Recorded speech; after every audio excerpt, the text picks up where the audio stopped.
Salut à tous les amis, j'espère que vous allez bien. Aujourd'hui, on se retrouve avec mon ami Fernand Lopez. Mais tout d'abord, les amis, pensez à vous abonner, pensez à nous mettre en commentaire s'il y a des sujets en particulier que vous voulez qu'on aborde, on le fera avec grand plaisir. Fernand, ça me fait plaisir de t'avoir avec moi sur ce podcast. C'est inédit, c'est la première fois que je suis invité. Merci que tu finisses par m'inviter un jour. Je me suis dit, je commençais à me préoccuper et me dire que t'es plus mon ami, il y a un problème.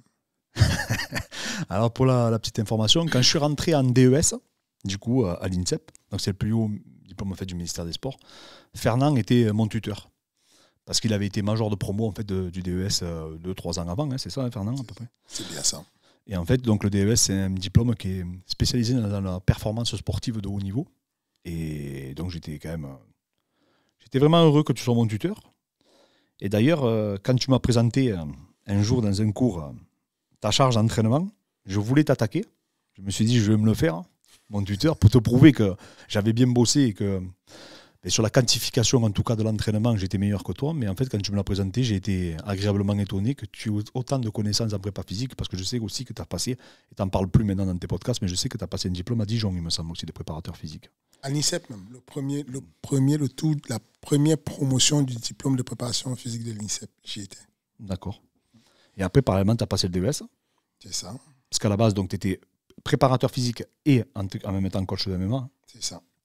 Et du coup, comme on n'avait pas de mention MMA à l'époque, les amis, on devait le passer ou en kickboxing ou en boxe taille, en fait, le DES. C'est ça. On choisissait l'une des mentions. Moi, je l'avais déjà fait quand même. J'avais le 2 en lutte. J'avais BPGEPS, activité pugilistique, sur le mouet. J'avais déjà... voilà. Donc, j'avais aussi le 2 de grappling à l'époque. Non, mais de toute façon, je sais, je connaissais déjà. Je me rappelle même qu'un jour, avant de combattre, tu révisais parce que je crois que tu avais l'épreuve qui était 2 jours après, non? C'est ça. C'était sur le combat de Karim Mama. Je combattais en Belgique contre Karim Mama et dans les vestiaires, Mathieu Nico, mon coach, me disait tu vas peut-être fermer tes bouquins, on va combattre bientôt. Enfin, il faut que tu t'échauffes, tu vois. J'avais cette passion du MMA, mais cette envie qui est arrivée trop tard, bien dans le temps, c'est que je suis arrivé. Moi, j'ai commencé à tomber vraiment amoureux des études quand j'ai décidé de faire les études pour moi, puisqu'avant, j'étais un élève correct, enfin moyen, quoi. Pour mon papa, je ne comprenais pas que je ramenais des notes de 14 de moyenne et il me disait que tu es quand même tu es un cancre. Et je dis, mais pourquoi? Il me dit, parce que je sais que tu n'as pas révisé. Tu as juste dit ce que tu savais, basé sur tes connaissances actuelles, mais je sais que tu es capable de plus si tu étudies, si tu révises. Et moi, j'ai commencé à aimer les études quand ça touchait le sport, quand ça touchait le corps humain, la physiologie, l'anatomie, quand ça touchait des choses qui me concernaient, et la bioméca, tout ce qui était sur l'entraînement pur. Je me rappelle, tu avais fait un cours sur le système de production d'énergie, l'ATP, le cycle de Krebs, etc. Et ça m'avait bluffé parce que tu étais le seul prof qui n'avait pas de PowerPoint. Tu avais tout fait à main levée. Parce que j'essayais de faire ça. Enfin, moi, la pédagogie, je la vois comme un truc où le professeur doit décoder et mâcher le travail pour que ce soit facilement compréhensible. J'ai beaucoup, dans tous les cursus des diplômes qu'on passe là, mon premier diplôme c'était le BE lutte, en passant par le cursus de diplôme d'animateur et de professeur de lutte. Mais rapidement, tu te rends compte que tous les professeurs essaient de t'expliquer le bioénergétique sur le corps, essaient de t'expliquer tout le fonctionnement des filières énergétiques et tout, et tu as toujours plein de versions différentes, mais qui te compliquent à chaque fois la vie. Et tu t'enfonces. Et j'ai aimé l'idée d'inventer des manières d'expliquer les choses qui soient super basiques, comme si tu expliquais à un enfant de 5 ans. Même s'il y a des gros mots, de resimplifier ça. Et je pense que c'est ça que mon tuteur, qui était le directeur de tout l'INSEP sur le DES, Fred Sadis, c'est ce qu'il appréciait quand moi j'ai passé le DES avec lui, c'est que quand je prenais la parole et tout, je décomposais pour que ce soit facilement écoutable. Mais Fred Sadis, du coup, je l'ai eu en tant que responsable du DES, parce que c'est lui qui l'a créé avec Jean-François Robin, il me semble. Et il m'avait dit qu'un des élèves les plus brillants qu'il a eu, c'était toi. Je te le dis, je ne sais pas si tu l'as déjà dit, mais en tout cas, moi, il me l'a dit. Il me l'a souvent beaucoup dit. Vraiment, il m'a souvent impressionné avec ça. C'est le truc que... Qui était issu de la natation, lui. Hein. Lui, il est issu de la natation. C'est ça. Il vient de la natation, mais on s'est croisés. La dernière fois où je l'ai vu, c'était à l'ouverture de la salle de John Dovey, professeur dont le responsable des entraîneurs de l'équipe de boxe à l'INSEP, qui a ouvert sa salle privée. Et donc, j'étais à l'inauguration. Et là, on arrive, et il crie, il me saute dans les bras, on rigole. Et John lui dit, tu connais Fernand? Et il dit, pour moi, c'est le plus brillant des élèves que j'ai eu en deux. Il était vraiment extraordinaire. Il a souvent été assez dithyrambique sur moi. Mais je pense que on a eu un peu les mêmes confondations que notre génération a eues. Quand tu es arrivé sur le DS, même si on se connaissait déjà et qu'on était amis, tu voulais me montrer l'étendue des connaissances. Et donc, du coup, on s'opposait sur certaines visions. Et c'est ça qui a fait de nous encore renforcer notre amitié. Parce que tu as une posture, tu as une connaissance très appuyée sur le sport, sur l'entraînement, sur la méthodologie, la didactique. Et d'un autre côté, moi, j'étais une tête forte. Et c'est ce qui s'est passé avec Fred et moi. C'est que quand je suis arrivé sur le DS, on était dans une promotion avec le football américain, le gazon, le hockey sur gazon, enfin tous les sports, le judo. Oui, tous les sports olympiques. Voilà, tous les sports olympiques. Et il y avait très peu de personnes qui osaient contredire tous les immenses professeurs, parce qu'on a quand même eu la crème de l'INSEP en termes d'enseignement. Bien sûr. Et donc, du coup, moi, j'avais ce truc-là où j'aimais bien pouvoir maîtriser le sujet et pouvoir aller le provoquer. Tu vois? Enfin, pas provoquer un mot d'irrespect, mais quand il y avait le moindre détail qui était dit de travers, on oublie ou n'importe quoi. Enfin, je me rappelle la diététicienne du pôle olympique à l'époque. Véronique Bilal. Ah non, pas Véronique Bilal, je me trompe. Non, ça c'est celle qui a écrit. Ça, c'est la physiologie de l'exercice. Voilà. Mais en tout cas, elle parlait de son bouquin et donc elle donnait des recommandations sur la protéine de 1,3 grammes max par kilo de poids de corps par jour. Et je les représente en disant non, vous avez préconisé jusqu'à 2 grammes par kilogramme de poids de corps par jour sur votre dernier bouquin que vous avez sorti, machin. C'est moi qui ai écrit mon bouquin. Comment tu m'expliques ce qui est dans mon bouquin? Mais voilà, j'étais vraiment le genre d'élève un peu qui venait titiller. Et donc, je pense que ça l'a marqué. On a eu quelques tête-à-tête. Même en tant que prof. Hein. On est devenus vraiment très bons amis, Fred Sadis et moi. Quand j'ai fait l'inauguration du CrossFight à l'époque, il était là. C'était l'une des premières personnes qui était là. Quand j'ai eu... vraiment, il a toujours été présent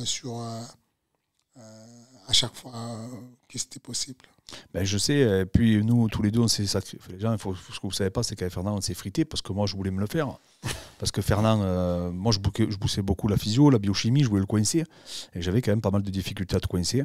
Et c'est vrai que chaque fois, on se fritait pas mal. Je ne sais pas si tu t'en rappelles quand même. Ah oui, absolument. On se frite un peu encore des fois quand on s'appelle. Hein. Bon, moins quand même maintenant. C'est ça ce qu'on nous a appris, enfin, ce que moi j'ai retenu, c'était que il fallait comprendre déjà qu'il n'y a pas une seule vérité, la première des choses, et il fallait comprendre aussi que se friter ou ne pas être d'accord, ne pas avoir la même posture, ne pas avoir le même avis n'est pas un problème, parce que le plus important, c'est d'avoir sa posture à soi.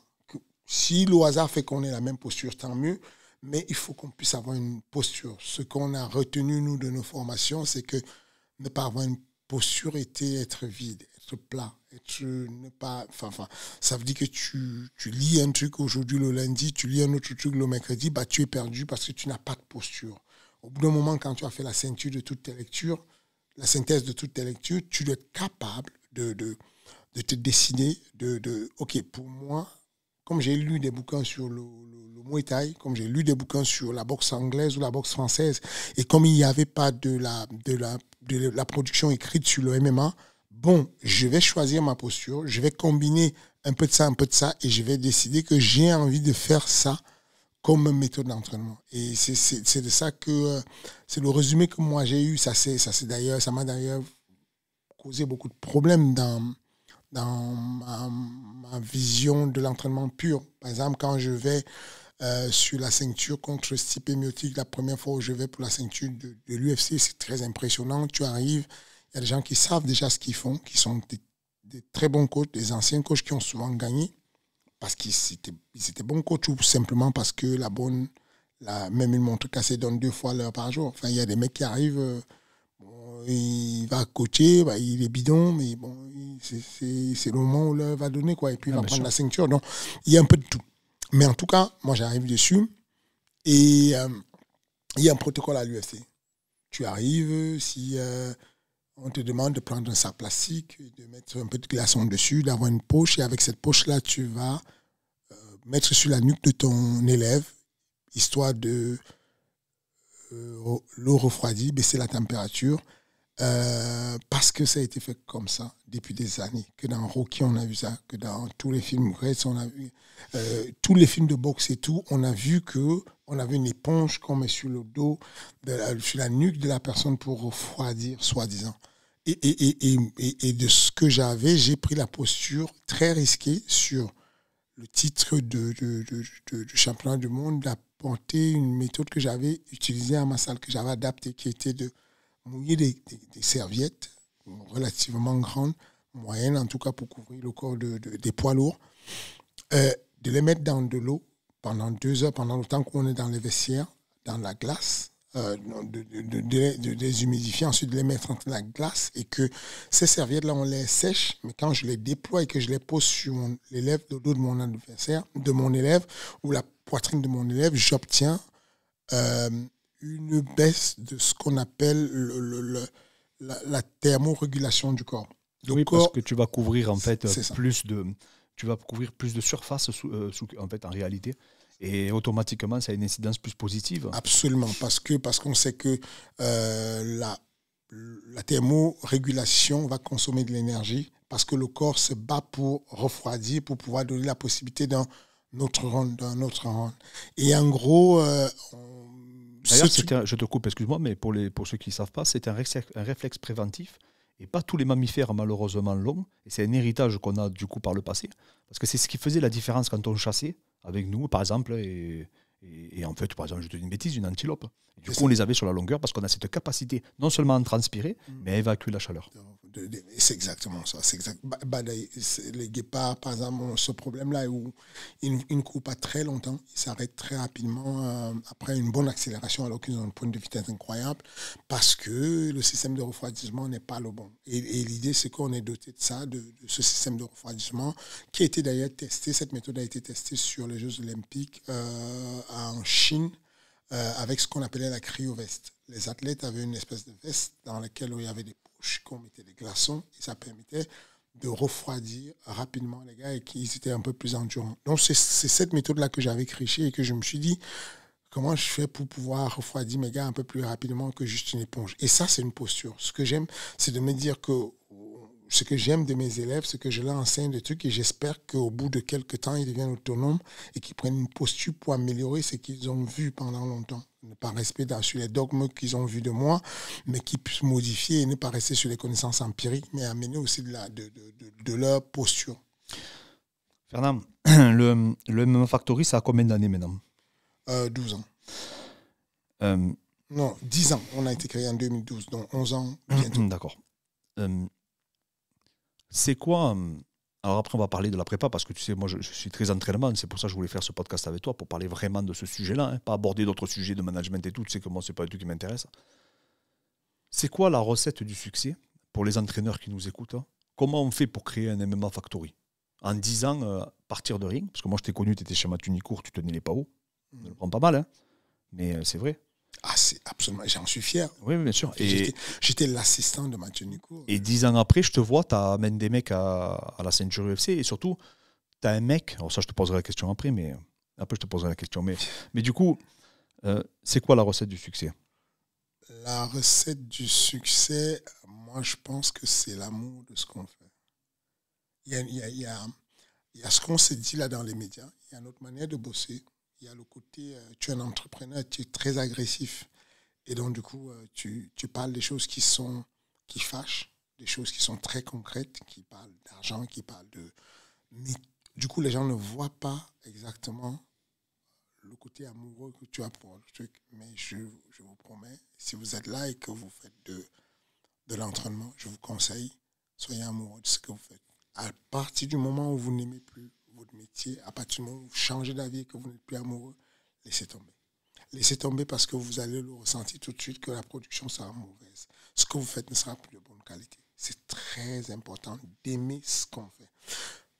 Moi, je pense que j'aime ce que je fais et que ce qui m'a aidé à résister à toutes les tempêtes, c'était la passion que j'ai pour ce que je fais. D'abord, avant tout. Moi, ce que j'ai pris de toi, vraiment, je pense vraiment là où je t'ai... Hormis le fait que je t'ai copié pour la première structure où j'étais venu prendre en photo, tu te rappelles ta salle? Tu te rappelles ça? Tu as pris en photo et tu m'as envoyé un texte légalement en me disant, bon, ne sois pas surpris, ma salle elle va ressembler à ta salle. J'ai tout copié chez toi. Oui, parce qu'en fait, j'avais pas de salle privée. Et je revenais des États-Unis et ils me disent essaie de t'inspirer d'une salle en France que tu pourrais trouver qui est petite. Et toi, comme l'étage c'était petit, ça faisait à peu près une dimension, je t'ai dit bon, Fernand, je monte, je prends des photos, des mesures et je t'ai créé, je t'ai copié, je t'ai plagié. Tu aurais pu me faire un procès, hein? Tu sais ou pas? Non. Parce que j'ai toujours cru que quand tu fais quelque chose de bien, tu n'as pas besoin de trop le protéger. Je suis de ceux qui, d'ailleurs, sur les entraînements, je suis l'un des rares coachs qui divulgue pas mal de manières, de méthodes d'entraînement. Ça ne me gêne pas, en fait. Je pense que je pratique beaucoup l'économie de la connaissance. Je suis persuadé que l'économie de la connaissance a un avantage, c'est qu'elle est toujours à somme positive. Si je prends une connaissance de toi, comme on est en train d'échanger et que tu me donnes de la connaissance, moi je te donne la connaissance, quand on va additionner les deux connaissances, elle ne peut être que positive parce qu'on a brassé nos deux connaissances. Donc, faire de la rétention d'informations quand on connaît, encore on n'est même pas sûr qu'on connaît. Donc voilà, donc je n'ai vraiment pas, ça ne m'a pas gêné de savoir que je voyais quelqu'un qui était... Il y a beaucoup de nos collègues qui, au lieu de copier ou au lieu d'imiter, critiquent. Il y a beaucoup de collègues qui vont faire dans la promotion sportive. Aujourd'hui, c'est la Fight Week, je suis à Arès. J'aurais pu, au lieu de dire je vais copier le Bellator, l'UFC, le KSW, j'aurais pu dire je ne vais copier personne. Je vais juste faire mon truc, me borner et critiquer tous les autres. Non, j'ai cette envie-là de dire il y a des gens qui ont fait ça 30 ans avant moi, qui connaissent un peu la promotion sportive. J'ai envie de regarder ce qu'ils font et j'ai envie de l'améliorer. J'ai envie de regarder ce que le 100% Fight a fait avant moi. J'ai envie de regarder ce que Clément Marcoux a fait avant moi. FMC, c'était son organisation que j'ai copiée sur Fight Management College, qui est mon école de formation. Je vais te mettre au tribunal, tu vas rien comprendre. T'inquiète pas, vas-y, avec plaisir. Ça me ferait plaisir de payer mon amende dessus. Mais en tout cas, ce que je veux dire, c'est que moi, je trouve ça très noble aujourd'hui de pouvoir dire je copie quelque chose. Parce que les gens ont tellement un ego et un amour qu'on ne copie pas. Moi, je dis, je copie le Bellator. J'y étais au Bellator. Je copie le ONE FC. J'y étais. Je copie même certaines choses que j'ai vues mon collègue Stéphane Choufrier faire à l'époque. Je copie ce que je t'ai vu faire quand tu as fait la télé-réalité. Mais je vais le faire en mieux. Oui, bien sûr. Donc ce que je veux dire, c'est que copier, non, ça ne doit pas être un truc où tu te remets en cause. Et du coup, ce que je disais, c'est que j'ai pris, grâce à toi, conscience de l'importance du contexte dans le sport de haut niveau.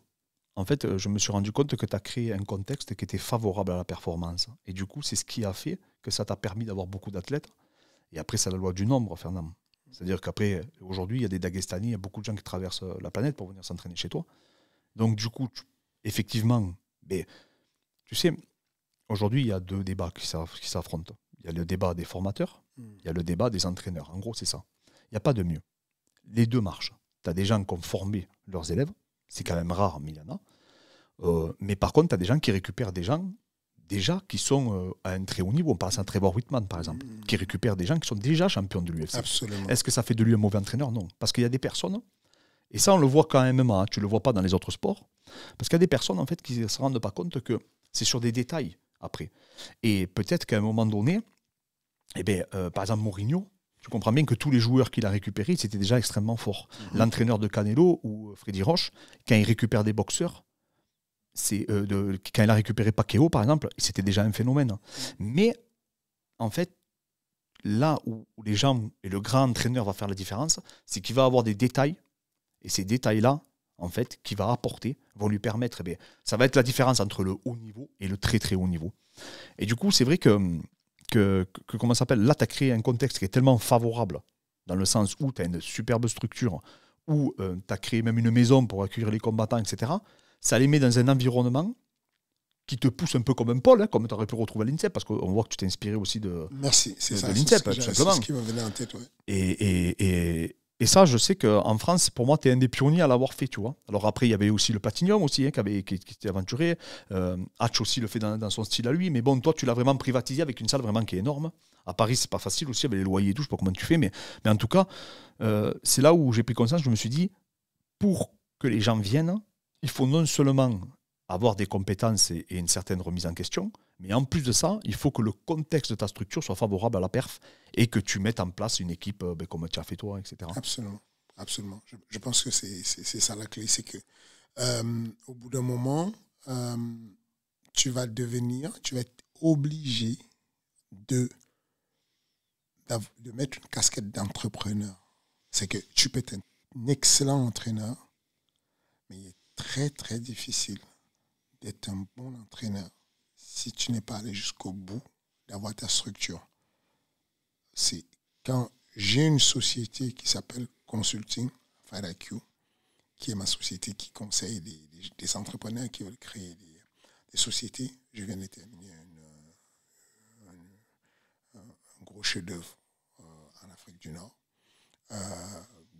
Sur la modélisation de la structure sur une espèce de PI, Performance Institute, avec vraiment le dimensionnement du personnel, le dimensionnement vraiment, c'est un grand truc. Et ça, c'est mon métier. Ça, c'est un autre métier que j'ai. C'est vraiment cette boîte de consulting. Et sur cette boîte de consulting, quand les gens me posent la question, c'est l'un des conseils que je donne le plus en disant, quand ils me demandent dans le dimensionnement du personnel, je recrute qui? Et on se met à discuter, ils me demandent, je dis, voici les codes. C'est pour ça qu'il y a eu la réforme des diplômes qui étaient des brevets d'État, où on apprenait la théorie, avec aujourd'hui les diplômes d'État d'unité capitalisables, où on apprend la pratique et on veut mettre les gens tout de suite dans la professionnalisation. C'est que je t'apprends le métier d'entraîneur de sport sans t'apprendre comment vendre un abonnement, sans t'apprendre comment gérer une salle de sport, sans t'apprendre comment ça ne va pas. Il y a quelque chose qui est en décalage. Il va falloir que tu sois capable de créer un contexte, comme tu dis, un milieu, un endroit où les gens peuvent s'entraîner. Il va falloir que tu trouves des personnes qui croient en toi, qui viennent investir pour ça. Il va falloir... C'est capital que tu le fasses. Si tu n'as pas ce contexte, tu ne peux pas avancer. Mais de toute façon, c'est l'exemplarité. En plus, tu montres l'exemple aussi à ton équipe. C'est ça. Fernand, on va parler du sujet, je pense, le plus important aujourd'hui. Jones. Donc, alors déjà, je vais te poser une question. Ça, en tant qu'entraîneur, ça fait quoi que ton élève va affronter le plus grand combattant, qui est considéré comme le plus grand combattant de l'histoire? Je m'explique. Là, je suis dans la Fight Week pour Abdul, et je me mets à ta place et je me dis, si demain, j'ai une bêtise, hein, je vais te dire une bêtise, mais qui peut être un peu comparable. C'est comme si demain, l'UFC, Georges Saint-Pierre revient, parce qu'on va dire que le débat, c'est Georges Saint-Pierre, Anderson Silva et Jones, on est d'accord. Hein. Georges Saint-Pierre revient et on me dit, Abdul fait la ceinture contre Georges Saint-Pierre. Je ne sais pas psychologiquement et comment je réagirai. Et ça fait quoi, en fait? Toi, je sais que tu as déjà fait des ceintures. Et ça t'a fait quoi? Ça apporte une fierté. Vraiment beaucoup de fierté. Parce que je rappelle, Fernand, il y a 10 ans, tu tenais les pas... Moi, je t'ai connu, tu tenais les pas hauts. Non, mais il faut se rendre compte, les amis. Aujourd'hui, il affronte le plus grand combattant de l'histoire. Franchement, moi, j'en ai rien à foutre. C'est pas pour le passer la pommade. J'ai pas d'intérêt avec lui. Je m'en fous complètement. Moi, j'en ai rien à foutre. Fernand, il le sait. Ça fait 10 ans. Ça fait 10 ans le sujet. Moi, je m'en fous de ça. Moi, je suis objectif. Je suis quelqu'un qui parle avec le cœur. J'en ai rien à foutre. Tu vois. Ce que tu es en train de faire là, c'est extraordinaire. Moi, je te le dis. C'est extraordinaire. Non, mais tu le réalises pas parce qu'aujourd'hui, on banalise. Aujourd'hui, on est là, oui, bon, mais là, il échoue, il fait la ceinture. Tu sais, mon associé, un jour, il a répondu, il répond jamais. Un jour, mon associé, tu l'as dit d'ailleurs dans un podcast, il a dit mon rêve, c'est d'échouer comme Fernand. Moi, mon rêve, c'est demain, Abdoul, il affronte Kamaru. On perd, c'est pas grave. Mec, tu fais la ceinture de l'UFC. C'est le plus haut niveau. C'est comme tu es passionné de Formule 1, tu as un tour du titre. Même si ton écurie, elle perd, tu finis deuxième. C'est notre passion. Moi, je vis, je mange, je dors MMA. Tu vas le vivre, toi. Surtout que si c'était facile, il y aurait beaucoup qui le feraient. C'est ça la question. Dans le monde entier, si c'était facile de le faire, il y aurait beaucoup. Moi, dans mon cas, à ma petite dimension, comme je dis encore, j'ai vraiment, et ça, c'est pas en fausse modestie, j'ai vraiment la chance de faire quelque chose de bien, c'est que je sais m'entourer. Je sais m'entourer. En général, je sais voir des personnes qui peuvent m'aider à faire avancer. En termes de recrutement, de ressources humaines, je sais m'entourer. Et je suis très bien entouré sur le Management Factory. Parce que tout ce qui arrive là n'est pas juste une affaire de sport. C'est aussi une affaire d'entrepreneuriat et de management. Et aujourd'hui, je profite de la plateforme que tu me donnes pour remercier tous ceux qui sont avec moi et qui m'entourent sur toutes les structures que j'ai. François Laurent, Médéric Chapiteau sur le FAD Management Collège, MMA Factory avec Benjamin, Arès, que ce soit Camille, que ce soit Guillaume, que tu connais, que ce soit... voilà, toutes ces personnes qui m'entourent tous les jours. Cyril, qui aujourd'hui, même si les gens savent que c'est mon élève, c'est devenu un partenaire de business. On a beaucoup d'entreprises ensemble, on travaille beaucoup ensemble et tout. Mais aujourd'hui, ce que j'essaie de dire, c'est que j'ai eu la double joie plusieurs fois parce que je suis manager. C'est que les gens ne se rendent pas compte de ça, mais j'ai cette double casquette qui fait que ce n'est pas juste toi, tu vas apprendre qu'Abdoul, il va combattre contre Ousmane Camaro. On est encore dans le monde des rêves. Pour ceux qui nous rejoignent maintenant, que vous ne soyez pas choqués qu'on a dit un truc de fou. Voilà, on est dans notre monde des rêves. Oui, c'est le rêve. Là, je parle, c'est voilà. juste comme et ça. Et donc, toi, tu es le coach d'Abdoul. Tu vas apprendre qu'Abdoul, il va faire le combat contre... Mais parce que moi, je serais venu te dire, bon, frérot, j'ai signé le contrat, c'est bon.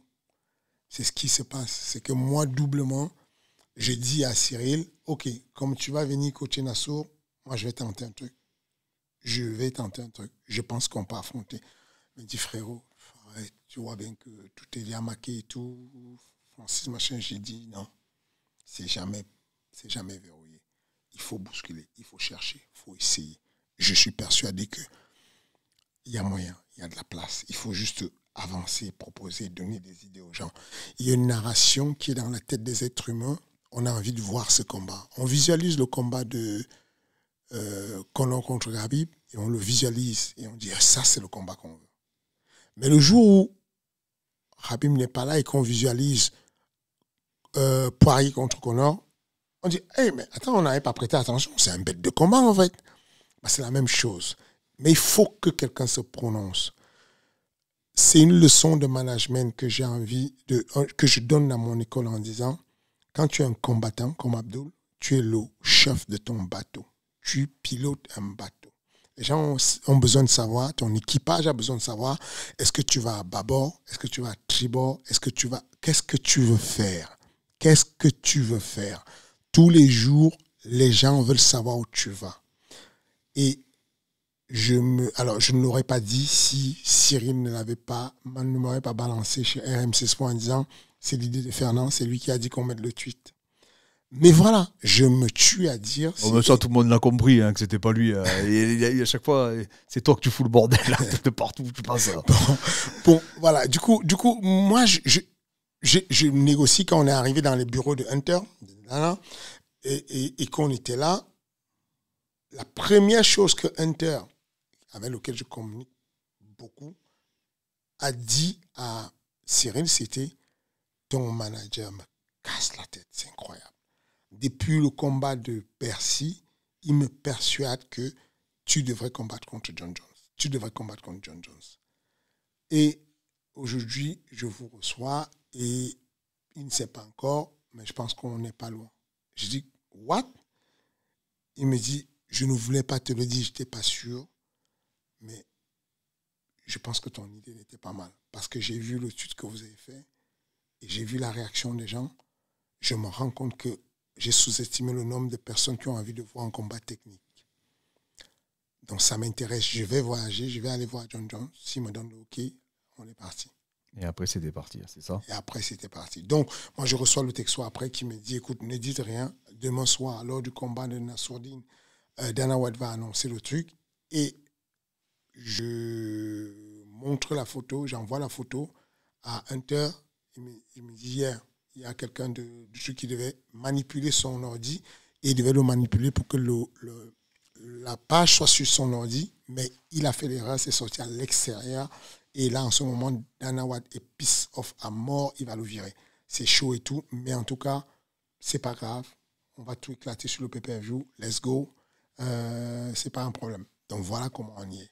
Ce que je vais dire par là, c'est que je l'ai vécu avec la tête du manager qui sait qu'il a fait une performance, parce qu'on peut dire ce qu'on veut quand tu sais que... Moi, c'est ce que j'aime, en fait, de mon résumé, c'est que je sais que je peux me regarder dans la glace et dire, Anthony Dizi, je l'ai mis au Bellator. Action personnelle, j'appelle Chou, je le signe au Bellator, tu vois. Je sais que je peux dire, Francis Ngannou, je l'ai mis à l'UFC. Je sais que je peux dire tranquillement que Sengan, j'appelle l'UFC, je le mets à l'UFC. Je sais que... Donc, tous ces petits jeunes, avec le temps, quand je vois Cyril grandir, mettre à l'abri sa famille, j'ai une fierté. J'ai vraiment, je me sens vraiment utile dans la vie. Je me dis, je sers à quelque chose dans la vie. Même quand je vois la France kiffer.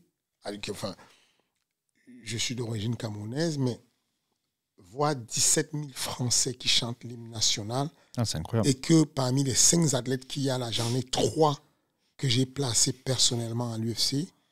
Et peut-être j'aurais pu avoir 4 si Taylor n'était pas blessé.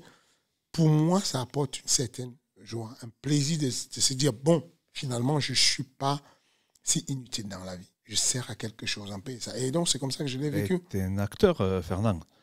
Tu es un acteur. Attends, pour moi, après, je sais pas, bref.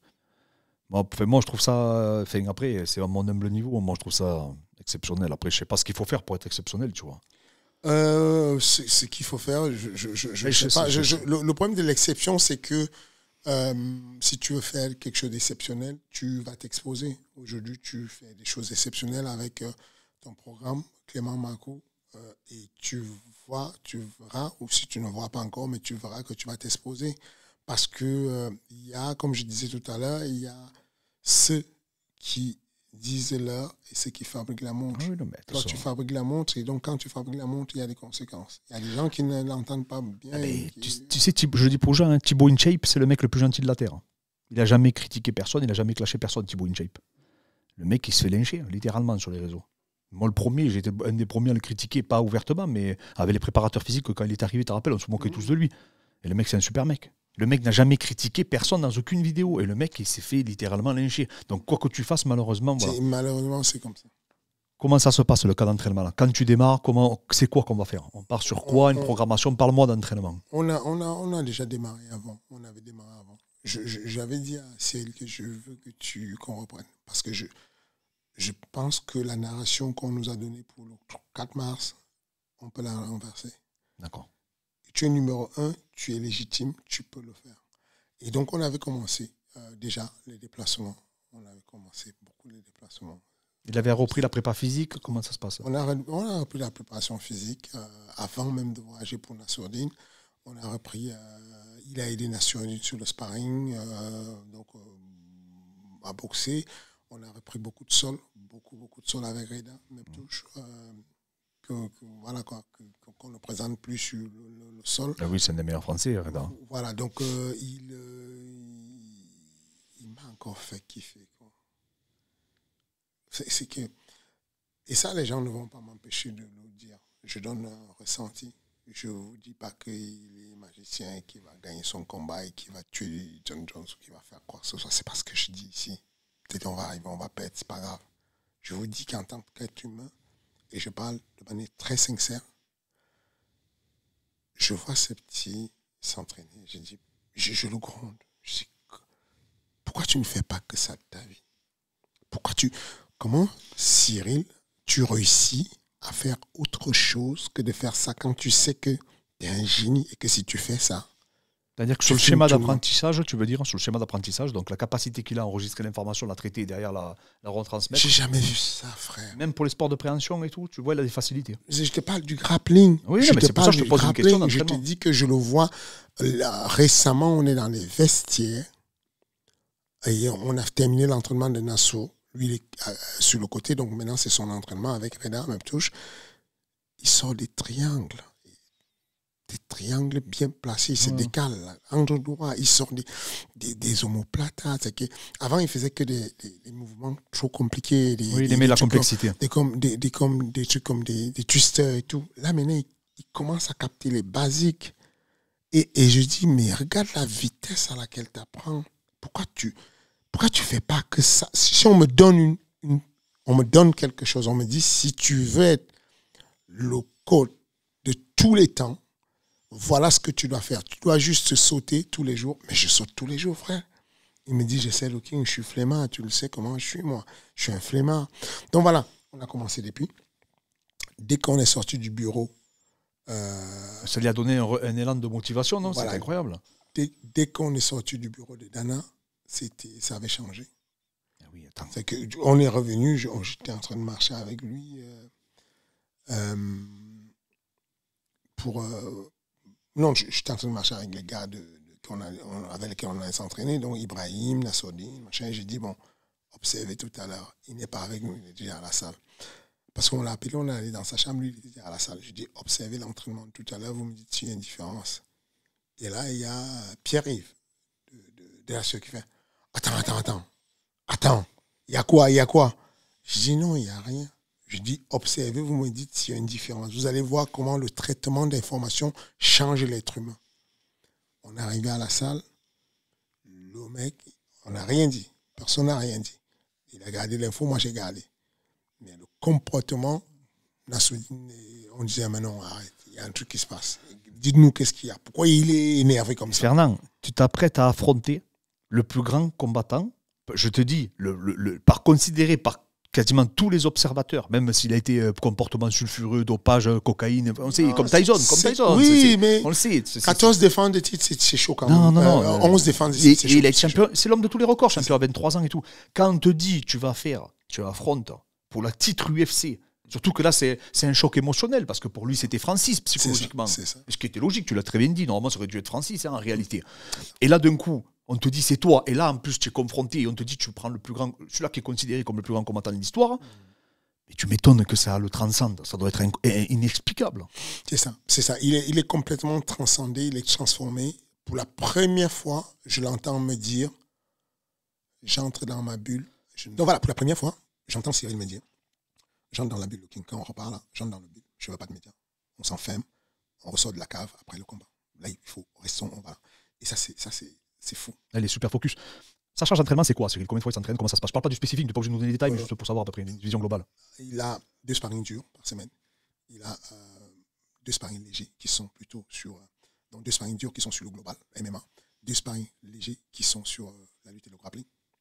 Il a 3 séances de préparation physique par semaine. Donc il y a une qui est plus sur les connexions. La coordination motrice, tout ce qui est le système, les capteurs somatosensoriels, parce que voilà. Ryan est un fan de neuro. C'est ça. On est sur un maintien général du renforcement musculaire, parce qu'on ne peut plus développer. Il reste très peu de temps. On est sur un développement de la capacité lactique sur les membres inférieurs, parce qu'on va cavaler. Il va falloir être capable de bouger pendant 5 secondes. Kilométrage. Donc il faut qu'on renforce les mollets, qu'on renforce... mais tous les muscles qui te permettent de te déplacer. Qu'on renforce qu'on entraîne les tendons et tout ce qu'il faut avec pour qu'il soit à l'aise de pouvoir le faire. C'est quelque chose qu'il a déjà prouvé. Il est capable de sautiller pendant 25 minutes, c'est pas un problème. Mais on est parti pour ça. Donc l'entraînement débute avec ça. Il le fait quotidiennement. C'est de la pliométrie basse. Donc du coup, avance-toi parce que c'est super intéressant. On est sur une phase de pliométrie basse. Donc du coup, on n'a pas forcément. La récupération n'est pas très exigeante. Du coup, il se déplace simplement. Il sautille beaucoup, quasiment tous les jours. Et puis on complète avec du spécifique. Mais il a des leçons techniques, il en a combien avec toi? Il a 2 leçons techniques avec nous sur la stratégie. Ça m'avait dit Ryan. Voilà, ça combine la stratégie de combat et puis les frappes dessus. Il a...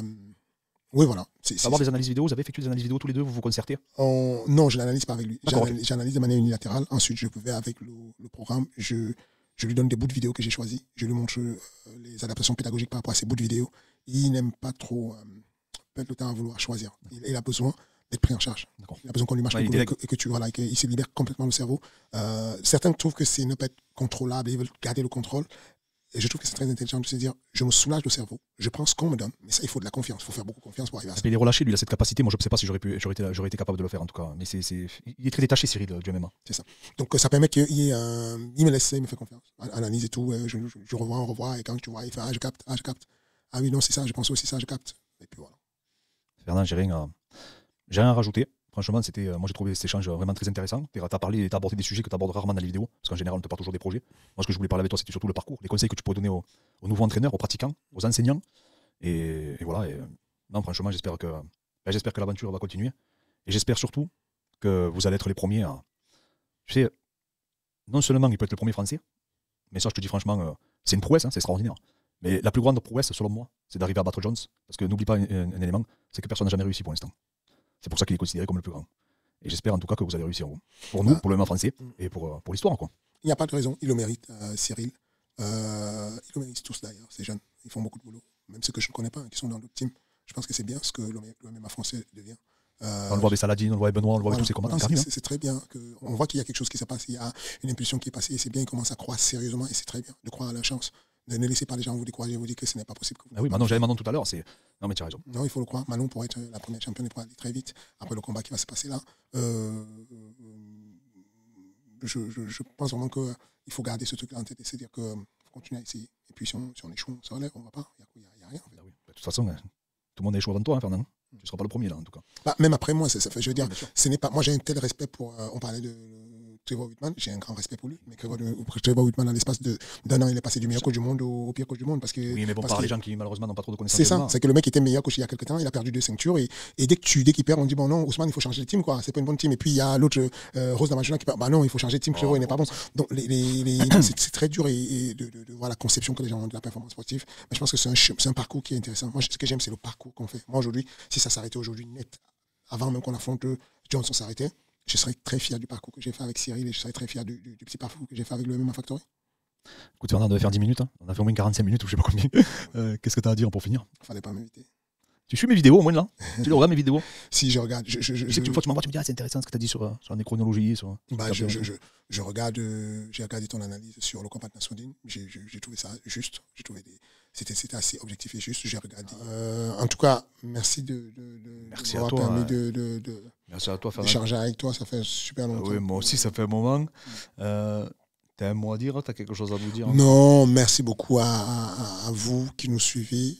N'oubliez pas comment ça fonctionne. Moi, mon métier, c'est qu'on me paye pour entraîner. Le collègue qui est ici là, son métier, c'est aussi au niveau du podcast, c'est qu'on met les likes, on met les pouces, on met les commentaires pour donner les avis, parce que c'est ça qui fait qu'ils puissent continuer à vous prendre des contenus. Je remercie beaucoup ce que j'appelle la majorité silencieuse, ces personnes qui suivent, qui encouragent beaucoup, qui m'écrivent en privé, mais qui au final n'ouvrent pas beaucoup leur bouche. Je vous dis merci, je sais que vous êtes là. Merci à toi, Fernand, merci à tous. Et en tout cas, on espère te revoir très vite et on vous souhaite que du bon et j'espère que la victoire reviendra du coup à notre athlète français Cyril Gane. Et encore bravo pour ton parcours, Fernand. Merci beaucoup.